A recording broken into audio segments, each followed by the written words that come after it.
Bah, c'est mon ami Paul Rassam qui m'a parlé de ça. Et puis en plus, j'ai l'habitude des dessins animés. J'adore ça. Enfin, j'avais pas fait de doublage de dessins animés. Et puis, ça nous permet d'abord de fuir la psychologie et d'y aller, quoi, de suivre un peu. Puis il y a aussi Mel Gibson, que je connais bien et qui l'a fait. Je trouve ça formidable à faire. D'autant plus, c'est un dessin animé de qualité. Voilà. Et puis faire ce coq un peu idiot, formidable. Voilà. Parlez-nous un peu du coq. Le coq, je le trouve formidable. Non, il est un peu lâche, comme il faut, et je trouve que non, il est... Ce qu'il a de beau aussi, c'est qu'il chavire aussi un peu. Il va avoir son histoire d'amour. Enfin, c'est un coq intéressant. Puis j'aime beaucoup ce qui se passe dans la... Enfin, ça nous rend... je retrouve un peu une âme d'enfant quand on voit ça. C'est pas des dessins véritablement comme les titis gros minets ou tout, mais c'est autre chose. Là, il y a quelque chose de plus vibrant dans celui-là. Je sais pas si c'est le fait du modelage ou de l'histoire qui est un peu une sorte de grande évasion, quoi. Je trouve ça vraiment intéressant. Il y a une préparation particulière pour doubler? Pas forcé, non, parce que je me dis que si des copains comme elle le font, et c'est vrai que je ne l'ai jamais fait, je pense que c'est plus difficile de jouer un Obélix, par exemple, essayer de mettre de la chair sur un dessin, ça c'est plus délicat parce que c'est plus délicat, mais c'est aussi intéressant. Dans la voix d'un dessin animé, on peut se permettre d'être over, de pousser fort. Puis il y a des voix sublimes. Je pense que en France, on a que ce soit Pied-Plu dans les Shadocks, que ce soit toutes les voix de dessins animés français, c'est formidable. Il y a des gens qui ont beaucoup de talent là-dedans. Et donc c'est intéressant, c'est une musique à part. I'm still coming. Stop this thing. I'm getting there. Oh, shoot! Up and down before you can say. Makes invincible.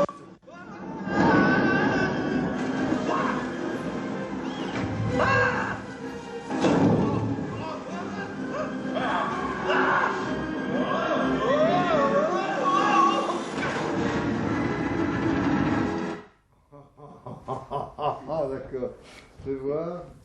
C'est un peu le boxon sur l'haricot, là, parce qu'il y a, c'est comme il y a mythe, mais qu'on ne met pas de sous-titres, il faut donc le proclamer pour les Français. C'est moi la viande, oui. La viande, c'est moi la viande, c'est ça qu'il faut dire, tu vois.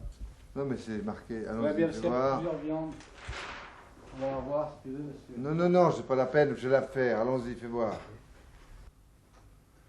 Hé, cocotte! Tiens bon, j'arrive!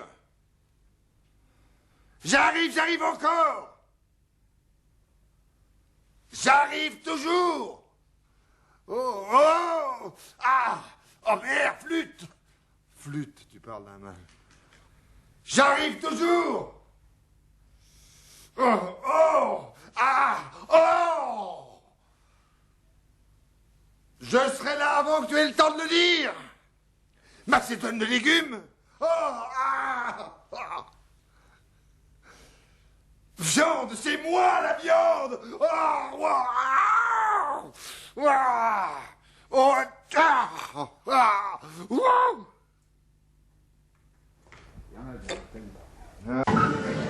J'arrive encore!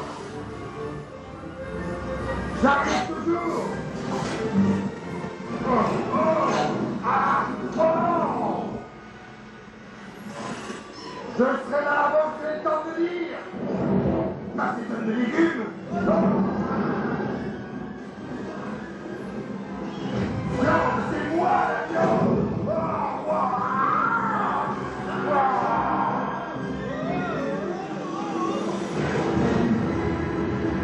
Voilà, ça me paraît bien ça. C'est moi la viande! Qu'est-ce qui raccordera pas? Juste après viande, c'est ma viande quand il tombe, tu sais, parce que Mel Gibson il est très pincé là, à cet endroit-là, sur les. Qui? Les enfants n'aiment pas beaucoup ça. Mel Gibson. Eh ben, il faut garder le Gibson là-dessus, non? Mais justement, je te dis, ça raccorde pas, ça fait trop en choc.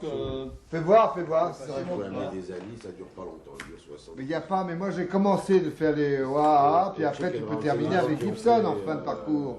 peut changer. Voilà, c'est gros. Non, c'est moi la viande. C'est moi la viande.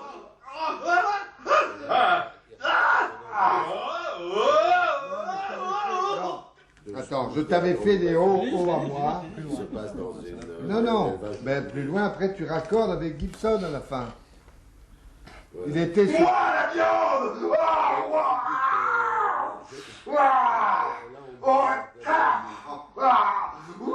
Saint-Denis. Là. Bon, ben, T'as vu un coq en pâte? Je te sors de là. Oula.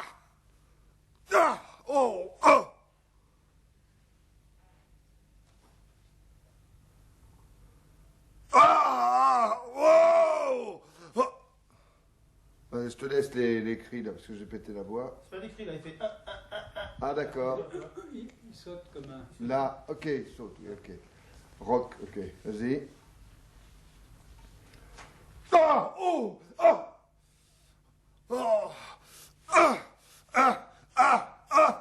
Accroche-toi. Yeah. Voilà.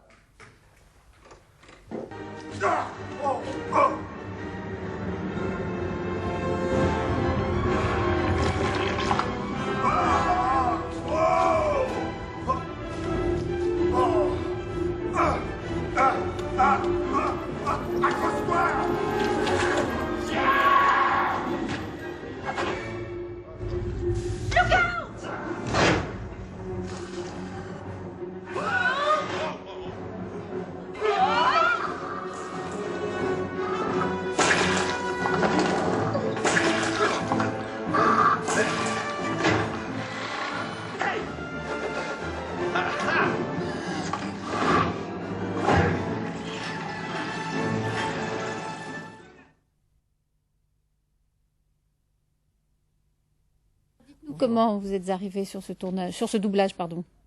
Par amitié, puisque Paul Rassam m'a demandé si je voulais participer à un doublage de dessin animé. J'en ai jamais fait. Alors j'ai dit oui, je savais pas de quoi il s'agissait. Donc je suis arrivée, j'ai vu que j'étais une poule.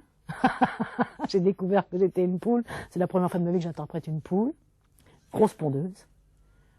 J'étais assez fière. D'ailleurs, c'est très rigolo à faire, de se projeter dans un animal. Racontez-nous un peu la technique. Comment vous faites pour... comment vous vous mettez dans le personnage D'abord, il faut être synchrone. Il faut, encore qu'avec les dessins animés ou de ces personnages qui sont en pâte à modeler et qui sont animés, il y a un peu de... Disons que c'est un petit peu moins précis qu'avec le lip sync d'un être humain, d'un acteur. Mais il faut partir au bon moment, s'arrêter au bon moment. Et alors ça s'apprend en le faisant. Est-ce que vous Voilà. improvisez au fur et à mesure de... On peut changer des mots, mais très peu finalement. En général, ceux qui le font, ils savent ce qu'ils écrivent, ils sont payés pour ça. Hein. Donc, en général, ils le font bien. Ou alors, ils sont virés depuis longtemps, donc ce qui reste, c'est qu'ils le font bien. Et vous pouvez nous dire quelques mots du personnage de Bernadette? Le personnage c'est un personnage sympathique. Alors, quand j'ai peu à peu, en le jouant, je me suis dit, elle ressemble beaucoup à Madame Musquin, du Père Noël. C'est quelqu'un de très sentencieux, assez sûr d'elle et qui dit de grosses conneries. Avec beaucoup, on en rencontre dans la vie des personnages comme ça, qui ont une certaine, soi-disant, une expérience de la vie et qui vous pompent en vous expliquant comment il faut faire et qui, en général, vous découragent. C'est quelqu'un qui est pas très optimiste, mais finalement qui suit le mouvement. Vous aviez déjà fait des doublages de dessins animés ou de films Non, d'animation? Jamais. C'est le une premier. première fois. Et vous en referez? Ah oui, ça me fait rire. Oui, c'est drôle. C'est un peu une récréation, une détente, parce que ça permet de pousser des sentiments. C'est vrai que lorsqu'on se double, moi j'ai rarement fait de doublage de films étrangers, mais lorsque j'ai à me doubler dans les films dans lesquels je joue, on est tenu d'abord à ce qu'on a déjà fait, donc il faut le reproduire. C'est souvent assez difficile de retrouver exactement la même intention qu'on a eue lors du tournage dans des conditions particulières, alors que là on est tout neuf, on arrive, on rentre dans la peau du personnage et on a le droit à la fantaisie, on a le droit à l'extrême, puisque ce sont des personnages de pâte à modeler ou de bande dessinée ou de dessin animé. Vous connaissiez l'univers de Wallace et Gromit? Non. Non, c'est une découverte totale. Ah, je trouve ça superbe. Moi, je connaissais rien quand je suis arrivée. J'aime bien arriver les mains dans les poches et découvrir. Et c'est très beau, c'est très rigolo, et tout en étant très beau. C'est-à-dire que tout cet univers de poulailler en forme de camp de concentration ou de camp de prisonniers, puisque les poules sont des prisonnières dans ce camp et ont tenté de s'échapper. C'est très bien fait, très joliment fait et très drôle. À quoi on pense quand on fait ça? On s'amuse. On s'amuse. Non, parce que c'est rigolo de faire ça, parce qu'au cinéma, on te demande rarement de faire ça. Quand tu tournes un film, de faire ah, de faire des choses aussi extrêmes. Alors, il y a des bleus. Il ne faut pas avoir peur, il faut se lancer, c'est ça qui est drôle. Alors, voilà, là commence à analyser. Alors. Attention. The tension's killing me. He's gonna kill her. Release. Oh, je ne sais pas si je peux. Alors, c'est comme ah, et je vais enchaîner, je peux continuer mon. Oui, je peux.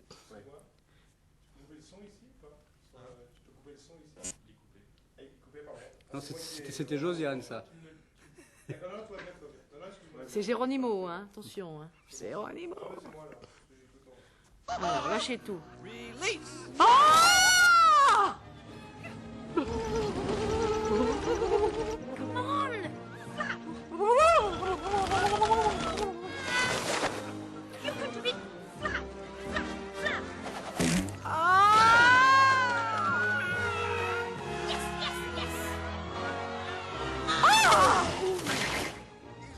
First offense.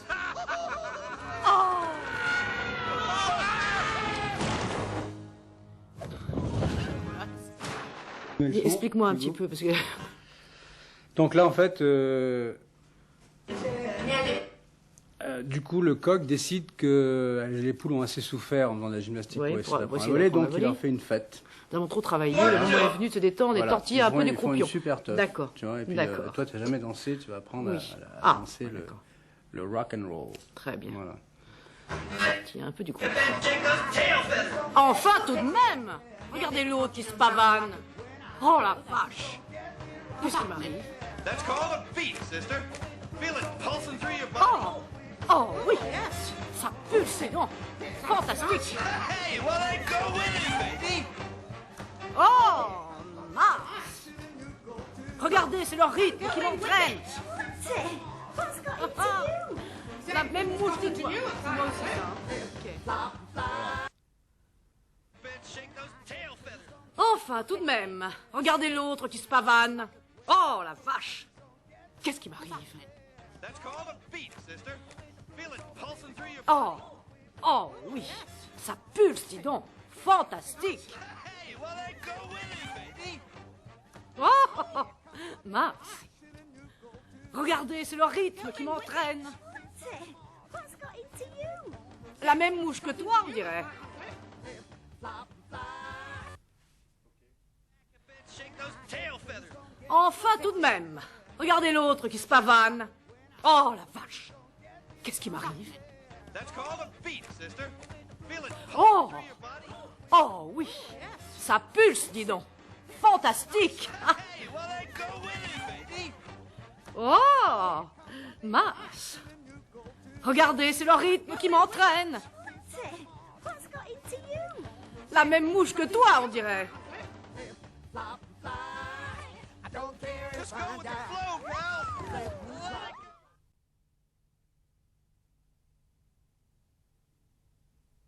Alors, comment en êtes-vous arrivé jusque-là? Eh bien, j'ai reçu par la poste les deux personnages principaux de Chicken Run, en petits personnages comme ça qui parlent. Voilà, ça a commencé comme ça, et puis je les ai trouvés très mignons. Et puis ensuite, j'ai vu le film. Et oui, non, je fais tout à l'envers. C'est-à-dire, qui m'a proposé de le faire? François Yvernel, voilà. C'est Paul Rassam, je pense, qui lui avait demandé. D'accord. Donc, vous avez vu le film, vous pouvez nous parler un peu du rôle de Ginger? Ben oui, elle sauve son monde, donc c'est amusant parce qu'elle se relève, c'est-à-dire qu'au début, elle est vraiment punie très souvent, elle est au cachot assez souvent, et puis c'est elle quand même qui va, malgré ça, elle a du courage, elle va sauver toutes ses copines de la méchante fermière. Voilà. Très bien. Et comment vous êtes-vous préparé à ce doublage? Est-ce qu'il y a une technique particulière pour doubler un film d'animation? Non. Non? Vous avez étudié le texte, je suppose? Ben, je l'ai regardé, et puis j'ai vu le film, et voilà, je pense faut s'amuser, en fait, c'est tout. Il y a de l'improvisation. Est-ce que vous modifiez certaines des répliques? Est-ce que vous intervenez? De temps en temps, on change quand on est, oui, si on peut trouver un peu plus expressif ou un peu plus drôle, mais sinon non. C'est pas la première fois que vous faites un doublage? Non. Est-ce que vous avez l'intention d'en faire d'autres? Mais j'adore ça en fait. Je trouve ça très amusant et je trouve qu'on a, par exemple, pour Chicken Run, beaucoup de liberté. On peut vraiment s'amuser voilà, on peut jouer. Est-ce que c'est un travail long?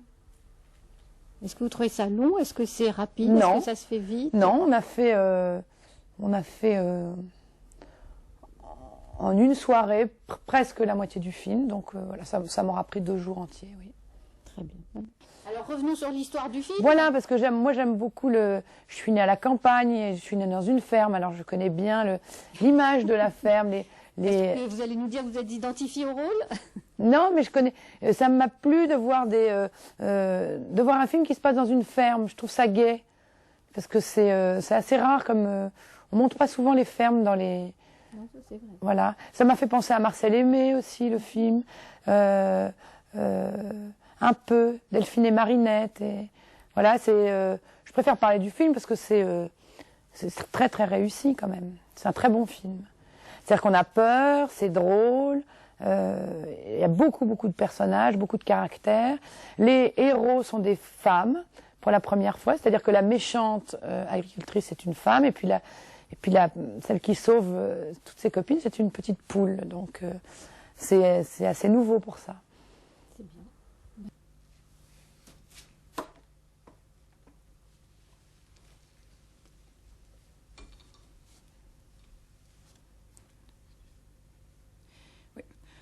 Tu nous excuses 1 minute. Si je ne vois aucun résultat d'ici demain, l'accord ne tient plus, vous vous débrouillerez, il n'y aura plus de cachette, l'éleveur vous trouvera, il vous réexpédiera au cirque. Cockboy.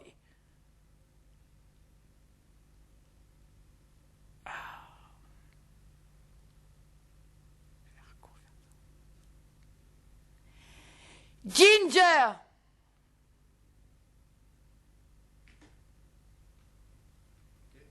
C'est un peu bizarre, hein, je vais recommencer. Un peu en avance pour la synchro. Ah, ils ont des images en même temps? Je suis pas synchro? Non, là, non. Non. C'était à démarrer trop tôt. Non, mais attends, je m'en foutais, c'est pour ça. Oui, oui, ça Ils a voient pas les images en d'importance. même temps? Pour l'instant, non, ça n'a pas d'importance, Jean-Marc. Pour après, non, ça n'a pas d'importance. Ah bah alors c'est parfait alors. Je peux faire n'importe quoi, je peux dire ce que je veux. Oui. On peut y aller? On fait quoi? On fait Ok, la même? on fait la même, on la refait. D'accord. Merci.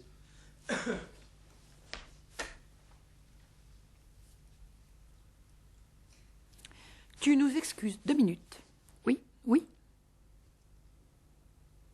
Si je ne vois aucun résultat d'ici demain, l'accord ne tient plus, vous vous débrouillerez, il n'y aura plus de cachette, l'éleveur vous trouvera et il vous réexpédiera au cirque, Cockboy.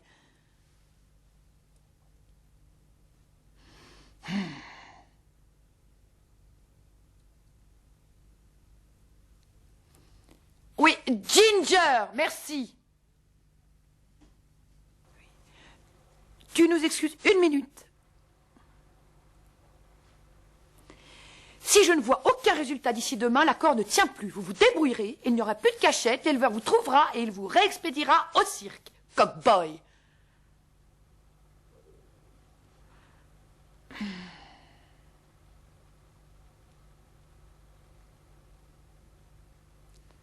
Ginger! Ça, c'est le vol et ça, c'est l'élan. Tu nous excuses 1 minute? Oui, oui. Mon aile! Mon aile! Si je ne vois aucun résultat d'ici demain, l'accord ne tient plus. Vous vous débrouillerez. Il n'y aura plus de cachette. L'éleveur vous trouvera et il vous réexpédiera au cirque. Cockboy. Tu veux que je te dise, je n'ai jamais rencontré une poule qui ait la dent aussi dure que toi. Tu peux dormir sur tes 2 oreilles, requier sur le cou, cocotte. Ginger!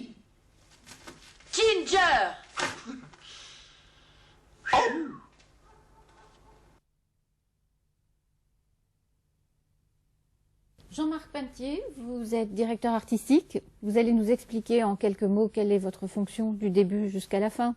Alors, ma fonction, c'est en fait on me donne un film en version originale et je le rends en version française.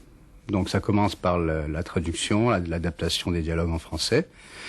Ensuite le casting des voix, parce qu'il y a un véritable casting des voix pour que les voix ressemblent un petit peu aux voix originales. Et puis ensuite la direction proprement dite des acteurs dans un studio, sur un plateau d'enregistrement, où on enregistre les voix et ensuite on mixe le film avec la musique, les bruitages, voilà, pour rendre une version française, comme on dit. D'accord. Quelles sont les principales difficultés d'une adaptation française? Alors, il y en a plusieurs. La première, je dirais, c'est c'est pas une difficulté, il faut une connaissance des deux langues, c'est-à-dire la langue de départ, la langue originale, et la langue d'arrivée, qui est la langue française, pour pas avoir de problème de compréhension. Donc, c'est déjà une première difficulté. Il faut posséder suffisamment bien ces deux langues. Ensuite, il faut se soumettre à des contraintes techniques, qu'on appelle le synchronisme ou la synchro, c'est-à-dire les mouvements de bouche, comme on dit. Il faut donner l'illusion, en tout cas, que les acteurs français à l'image, les acteurs américains ou anglais à l'image, disent ces choses-là en français. Bon, on sait que c'est une illusion, mais c'est une convention. Et en France, particulièrement, je crois qu'on est assez sensible à cette espèce d'esthétisme comme on dit là, de la synchro. Pour y croire, il faut que ce soit bien en place. Dès que c'est décalé, on dit oh là là, il y a un truc qui va pas. Donc ça, c'est assez difficile, surtout quand vous avez des gros plans, où là, on a obligation quand même de respecter ces mouvements. Alors, le travail se fait de traduction et d'adaptation sur une table de montage. Vous avez l'image qui défile, une bande transparente sur laquelle on écrit les dialogues français en repérant tous les mouvements de bouche. Ça, c'est un travail de fourmi, hein, les ouvertures, les fermetures, les labiales, tous ces signes-là. Puis après, on pose le texte français. Ensuite, c'est calligraphié proprement, c'est projeté sous l'écran, synchrone avec l'image, et le comédien doit lire en place, c'est-à-dire dès que ça passe au milieu d'une barre de synchro, il doit lire à ce moment-là. C'est un peu comme le système du karaoké, si vous voulez, sauf qu'on ne doit pas chanter normalement. Si on chante, c'est très mauvais. Voilà. Est-ce qu'il y a des comédiens qui sont plus ou moins doués pour ce genre d'exercice? Oui. Je pense maintenant qu'après pas mal de temps, en observant un petit peu les comédiens, je pense que plus le comédien a une oreille musicale, plus on a l'impression qu'il entre il comprend vite le rythme, parce que ça passe par le rythme. Chaque langue a un rythme différent. Et on sait que c'est jamais totalement synchrone, puisque c'est pas les mêmes langues. Mais on sait que si le comédien entre dans une musique, dans un rythme qu'il entend au départ, il va pouvoir plus facilement respirer avec l'acteur, puisqu'il y a une question de respiration. C'est un peu comme une partition, quoi. Donc si on a un sens du rythme et de la musique, je pense qu'on a plus de facilité au départ. Il faut être comédien, il faut être acteur, bien sûr, parce que pas mal de gens viennent à ce métier en pensant que parce qu'ils ont ce qu'on dit une belle voix, très radiophonique, qu'ils peuvent doubler de grands acteurs de cinéma ou de télévision, alors qu'en fait ça passe par le métier de comédien d'abord. Le doublage n'est qu'une technique qu'on apprend sur le tas. Mais si vous n'avez pas d'abord ces qualités d'acteur, ça sera difficile. Ou alors ça sera faux, ça sera synchrone certes, mais sans émotion, sans vie, sans vérité. Mais tous les acteurs qui doublent, qui font des versions françaises, sont des comédiens? À la base, oui. À la base, je pense qu'ils ont choisi le métier de comédien, et peut-être que certains ont décidé de ne faire que de la synchro, d'autres font de la synchro, du théâtre, du cinéma, de la télé. Mais j'ai rarement vu de comédiens, d'acteurs de synchro commencer par la synchro sans avoir déjà pris des cours d'art dramatique. Alors il faut que quelqu'un soit très doué, auquel cas, très vite, de la synchro, il passera au cinéma, au théâtre, s'il est doué pour être acteur. Je ne sais pas si on apprend ce métier, j'en sais rien, je peux pas dire, mais au départ, on n'a pas de gens comme ça qui débarquent sans avoir au moins une expérience de la comédie. Est-ce qu'il vous semble qu'il est plus facile de doubler un film avec des vrais acteurs ou un film d'animation comme Chicken Run? Il est beaucoup plus, je pense, difficile de doubler un film quand on est tenu par une rigueur de jeu avec des personnages qui ont été interprétés avec énormément de finesse, de psychologie. C'est quand même plus difficile, alors que le dessin animé prête plus volontiers à la fantaisie, même je dirais à la recréation. On peut très bien déborder tant que ça cadre avec l'image. En l'occurrence, Chicken Run, ce que j'ai remarqué, puisqu'on est presque à la fin de ce doublage, Et ce qui m'a beaucoup plu, c'est que les divers comédiens, Gérard Depardieu, Valérie Lemercier, Josiane Balasco, Claude Pieplu, Hervé Guibé, Béatrice Agenin, j'espère que j'en oublie pas, pour les principaux, ont apporté quelque chose de personnel. C'est pour ça un petit peu qu'on a fait appel à eux, qui donne une version française qui n'est pas une copie conforme de la version originale, avec les voix de Mel Gibson, Miranda Richardson, enfin des acteurs aussi très en vue aux États-Unis, en Angleterre. Ils ont donné leur propre, ils ont pris pour eux, ils se sont un peu appropriés les personnages avec leur propre fantaisie et personnalité. Et là, je pense qu'ils sont bien amusés parce que ça donne quelque chose de différent, mais de cohérent. Ça reste cohérent par rapport à l'image. Si on fait ça pour un film cinéma, enfin un film live, comme on dit, c'est un peu plus, délicat. Je pense que le résultat ne sera pas. Donc vous pensez que la personnalité des acteurs comme donc Gérard Depardieu et Valérie Lemercier et Josiane Balasco intervient dans la voix française? Absolument, absolument. Et vous les faites intervenir comment? Parce que vous avez un vrai rôle de réalisateur sur un plateau de doublage. Oui, en fait, bon, j'ai quand même l'original qui est là, qui me guide. On peut pas non plus faire n'importe quoi.